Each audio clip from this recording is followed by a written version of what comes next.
Bismillahirrahmanirrahim. Assalamualaikum warahmatullahi wabarakatuh. Alhamdulillah, alhamdulillahi fardis samad lam yalid wa lam yulad wa lam yakul lahu kufuwan ahad. Alhamdulillah, alhamdulillah bi ni'matil iman wal islam. Walhamdulillahilladzi arsala rasulahu bil huda wa dinil haq liyudhhirahu 'alad dini kulli wa kafa billahi syahida la nabiyya ba'dah. Pemirsa TV-mu Jatim Satu yang berbahagia, apa kabar Anda hari ini? Semoga Allah Subhanahu wa Ta'ala senantiasa melimpahkan kesehatan dan keberkahan kepada kita semuanya, terutama dalam menjalankan ibadah di bulan suci Ramadan ini. Pemirsa TV-mu Jatim Satu yang budiman, dalam sebuah surat Allah berfirman, Inna a'udzubillahi minasyaitonirrajim. Bismillahirrahmanirrahim. Inna anzalnahu fi lailatul qadar. Lailatul qadri khairum min alfi syahr. Sesungguhnya Allah telah menurunkan, anzalnahu menurunkan Lailatul Qadar. Lailatul Qadar, dan bahkan didefinisikan oleh Allah di situ, Lailatul Qadar ini adalah malam yang lebih baik daripada 1000 bulan. Yang mana kemudian Allah menurunkan Lailatul Qadar ini waktunya tepat di bulan suci Ramadan. Sedangkan di sisi lain Allah Subhanahu wa Ta'ala kemudian juga berfirman dalam surah Al-Baqarah ayat 183, Ya ayyuhalladzina amanu kutiba alaikumussyam kama kutiba alal ladzina min qablikum la'allakum tattaqun. Allah kemudian di dalam surah Al-Baqarah ayat 183 ini menyerukan kepada bagi mereka-mereka yang beriman, alladzina amanu. Bahkan kemudian Allah menggunakan diksi atau kata asyam di situ. Apa kaitannya Lailatul Qadar dengan asyam? Dan kemudian Allah membubuhkan tujuan di situ adalah la'allakum tattaqun. Maka perlu kita teliti dan kita telaah kembali, pemirsa TV-mu Jatim Satu yang berbahagia. Apa itu Lailatul Qadar? Dan bagaimana kita mampu la'allakum tattaqun? Dan bagaimana cara kita mempersiapkan untuk meraih Lailatul Qadar yang kemudian menjadi malam yang lebih baik daripada 1000 bulan ini di dalam bulan suci Ramadan. Apa yang kita perlu persiapkan? Sebelumnya kemudian perlu kita teliti kembali makna asyam ini. Untuk mempersiapkan, jadi Allah ini kemudian membuat mekanisme sebelum bulan Ramadan itu ada Rajab dan Sya'ban. Andai kata kita sebagai seorang pemain bola, kalau Ramadan itu adalah final goal-nya, maka kemudian Rajab dan Sya'ban ini pemanasannya. Maka permainan bola itu tidak mungkin kita mampu mencetak gol kalau tidak ada latihan dan pemanasan. Maka latihan dan pemanasan dalam konsep Ramadan yaitu Rajab dan Sya'ban. Maka pemirsa TV-mu Jatim Satu yang berbahagia, apa yang perlu kita siapkan untuk kedatangan bulan Ramadan, wabil khusus untuk meraih Lailatul Qadar? Maka kemudian persiapannya adalah pada makna asyam itu sendiri. Asyam ini kalau kita buka kamus besar bahasa Arab Munjid atau At-Tabi Ali misalkan, makna asyam ini artinya adalah menahan atau imsak, menahan sesuatu. Dan dalam rangka menahan ini, maka apa sebenarnya yang harus mampu kita tahan? Yang harus kita tahan ini adalah nafsu yang mendrive kita atau yang mengemudikan kita ke dalam kemaksiatan. Nafsu yang kemudian mengendalikan kepada hal-hal perbuatan yang dibenci oleh Allah. Ini nafsu lawamah. Maka makna asyam ini sendiri kita harus dalami lebih jauh lagi. bukan hanya sebatas memahami asyam, hanya sebatas menahan lapar dan dahaga di waktu siangnya. Tapi Rasul juga asyam ini dipraktekkan juga ketika kemudian setelah pasca berbuka. Maka untuk mencapai taraf Lailatul Qadar, paling tidak kita harus paham basicnya, yakni asyam. Paling tidak dalam praktek kehidupan sehari-hari, pemirsa TV-mu, Jatim Satu yang berbahagia, andai kata kita ini anak kos, paling tidak kita tidak perlu tinggi-tinggi berdalil. Kalau kita anak kos kemudian cukup sekali makan 20.000, maka di luar Ramadan jatah makan kita ini 3 kali sehari. Maka kebutuhan kita dalam sehari adalah 60.000. Kalau kita makan 3 kali sehari. Asumsinya 20.000 kali 3. Seharusnya kita berlatih, mumpung kemudian di bulan Ramadan ini adalah kawah condro di muka bagi umat Islam ini. Tempat pelatihan penggodokan untuk meningkatkan keimanan. Maka kemudian ketika di dalam Ramadan, makan kita ini berkurang yang tadinya 3 kali sehari menjadi 2 kali sehari. Seharusnya kita mampu menabung 20.000 kali 30 hari. Ini esensi asyam, esensi menahan. Apa yang terjadi, yang kita praktekkan selama ini, ternyata, Masya Allah, di bulan Ramadan yang penuh berkah ini, justru kita tidak mampu asyam. Yang tadinya mungkin ibu-ibu di dapur yang biasanya cukup berbelanja untuk 50.000 sehari cukup. Nyatanya ketika Ramadan, belanjaan kita ini tidak cukup 50.000, bahkan 100.000, membengkak. Apakah kita mampu asyam di sini? Ternyata tidak.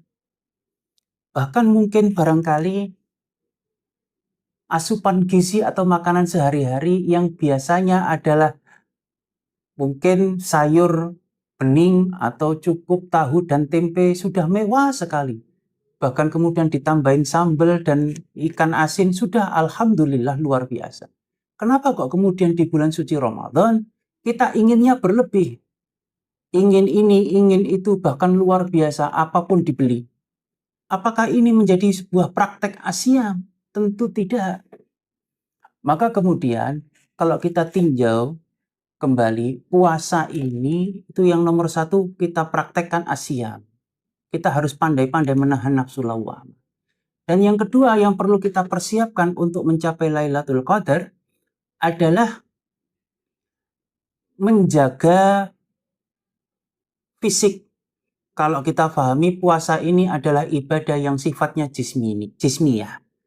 Paling tidak kita kenal ibadah itu adalah ibadah qalbiyah, contoh zikir. Kemudian ada ibadah jismiyah, contoh adalah puasa dan sholat. Ibadah maliyah, contoh adalah zakat, sedekah, dan infak. Kemudian ibadah yang melingkupi 3 komponen ini, ya qalbiyah, ya jismiyah, ya maliyah. Yaitu antara lain ibadah umroh dan haji. Maka puasa ini masuk ke dalam kategori ibadah jismiyah. Maka kita harus jaga fisik kita, jasad kita, agar nanti ketika Ramadan dilaksanakan, kita mampu mengenjot ibadah di bulan Ramadan. Yang paling tidak, yang biasanya jarang sekali kemudian kita melaksanakan sholat lail atau qiyamul lail di bulan suci Ramadan, kita terbiasa dengan qiyamul Ramadan atau biasa kita sebut dengan taraweh. Dan taraweh serta qiyamul Ramadan butuh kemampuan fisik yang berlebih. Itu yang dicontohkan oleh Rasul. Maka nomor 2 yang kita persiapkan adalah fisik.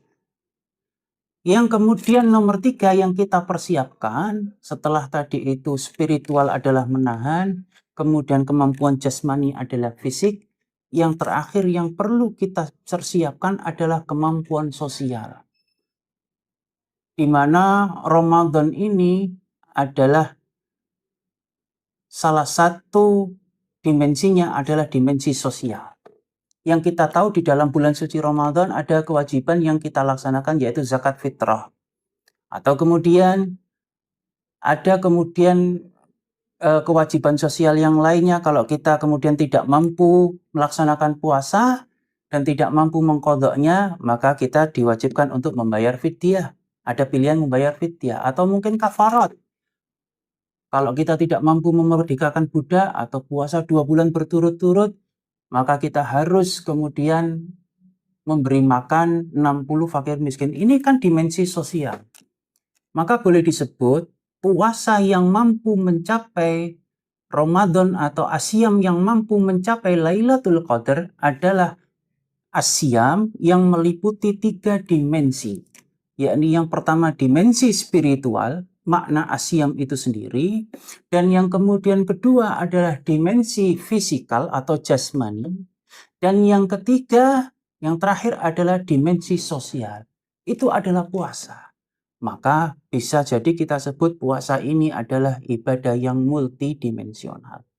Maka kemudian kita akan mampu meningkatkan taraf keimanan. Yang tadinya sebatas muslim, kita mampu mengupgrade diri kembali untuk menjadi mukmin. Mukmin ini sudah disebut oleh Allah dalam berbagai macam ayat-ayat ahkam yang berisi tentang perintah dan larangan.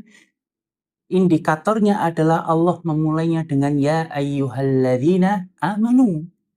Karena hanya orang-orang yang beriman saja kemudian yang mampu melaksanakan perintah Allah.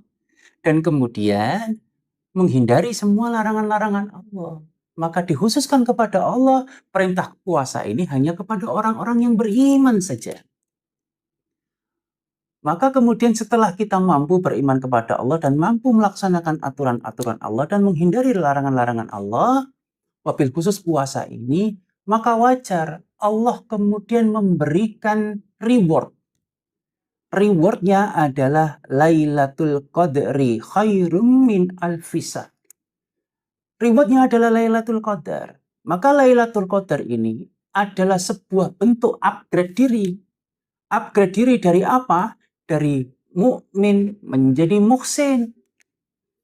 Muhsin ini berasal dari kata ahsana yuksinu iksanan. Yang artinya adalah memperbaiki diri. Dengan bahasa lain, Rasulullah SAW kemudian pernah bersabda bahwa hari ini adalah lebih baik daripada hari kemarin. Hari esok lebih baik daripada hari ini. Mereka itulah orang-orang yang muhsin. Orang-orang yang mampu memperbaiki diri.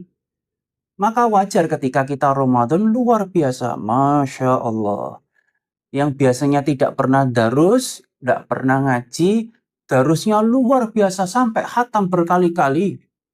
Yang kemudian tidak pernah qiyamul lail, luar biasa. Qiyamul lail notok sampai akhir Ramadan. Kurva ibadah kita cenderung naik drastis. Tapi problemnya ketika lebaran, lebar sak sembarangannya, kata orang Jawa begitu. Maka ini menjadi problem utama umat Islam. Kita tidak mampu muhsin. Orang-orang yang meraih Lailatul Qadar adalah orang-orang yang mampu lebih baik pasca Ramadan menjadi pribadi yang lebih baik. Mampu merayakan kefitrian, merayakan kesucian, karena kemudian mampu mengupgrade diri. Dari mukmin menjadi muhsin. Kalau sudah muhsin, kemudian harapannya dan dambaannya umat Islam seluruh dunia bahkan adalah menjadi orang-orang yang mukhlis. Mukhlisina lahuddina khunafa, begitu bahasanya di dalam Al-Quran. Orang-orang yang mukhlis ini, pemirsa TV Mujatim 1 yang berbahagia. Orang-orang yang mukhlis ini adalah orang-orang yang kemudian melaksanakan seluruh perintah Allah itu bukan karena ada timbal balik. Melaksanakan sholat berjamaah bukan karena diberi oleh Allah pahala 27 derajat. Melaksanakan sholat duha tidak hanya semata-mata ingin diiming-imingi oleh Allah, dilancarkan rizkinya. Melaksanakan sholat tahajud atau qiyamul lailnya itu bukan hanya sebatas semata-mata ingin dinaikkan derajat. Ini orang-orang yang mukhlis. Ada perintah, laksanakan. Ada larangan, hindari. Itu semata-mata karena rasa cinta kepada Allah Subhanahu wa Ta'ala yang luar biasa. Bagi seorang mukmin, bagi seorang manusia, butuh eh, butuh sebuah alasan yang sangat kuat agar mampu kemudian menjadi taat, agar mampu menjadi khusyuk. Karena apa? Kembali lagi, di dalam himpunan putusan tarjih Muhammadiyah, makna ibadah itu diartikan adalah al-ibadatu hiya at-taqarrub ilallah. Ibadah hanya semata-mata sarana untuk mendekatkan diri kita kepada Allah. Maka bagaimana pemirsa TV-mu Jatim 1 Muhammadiyah agar kita mampu mendekatkan diri kepada Allah melalui puasa kita ini dan mendapatkan Lailatul Qadar, butuh konsep khusyuk di sini. Khusyuk itu kemudian mempunyai makna dan mempunyai arti adalah tunduk patuh. Ketundukan dan kepatuhan bagi seorang manusia bahkan diartikan dalam kamus Munjid itu adalah merendahkan diri. Maka wajar ketika kemudian ketika kita merendahkan diri di hadapan Allah Subhanahu wa Ta'ala, itu butuh konsep khusyuk. Tidak ada alasan lain kecuali mahabbah, tidak ada alasan lain kecuali rasa cinta.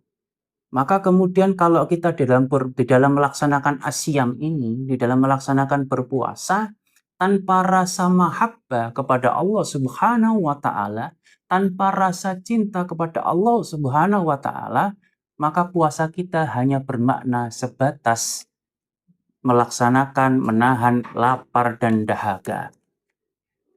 Apa buktinya bahwa puasa kita ini kemudian tidak betul-betul asyam? Masya Allah, ketika adzan berkumandang berbuka puasa, apa yang dicontohkan oleh Rasul? Yang dicontohkan oleh Rasul adalah berbuka dengan 1 gelas minuman manis dan 3 biji kurma. Tapi apa yang kita lakukan? Minuman manis kita ganti 1 mangkok kolak. 3 biji kurma kita ganti 3 piring gorengan. Kita masukkan semuanya, luar biasa. Apakah itu praktek asyam? Tentu bukan. Maka apa yang terjadi? Justru dengan puasa kita tidak semakin sehat. Yang terjadi ketika dengan puasa justru penyakit-penyakit semakin berdatangan. Karena apa? Karena kita menjalankan asyam ini, 1, bukan karena kecintaan kita kepada Allah. Kita menjalankan asyam ini, yang kedua, itu semata-mata hanya sebatas menahan lapar dan dahaga. Apalagi kemudian kita tidak paham makna asyam. Maka kemudian untuk menuju Lailatul Qadri khairun min alfi syahr adalah kembali lagi kemudian kita pupuk rasa cinta kepada Allah Subhanahu wa Ta'ala. Yang pertama. Yang kedua, pahami makna asyam bahwa asyam adalah menahan. Kemudian yang ketiga, persiapkan fisik dan persiapkan kemudian kebutuhan sosial kita agar kemudian di bulan Ramadan nanti kita mampu berzakat, kita mampu bersedekah, kita mampu berbagi lebih banyak daripada di luar bulan suci Ramadan. Pemirsa TV-mu Jatim 1 Muhammadiyah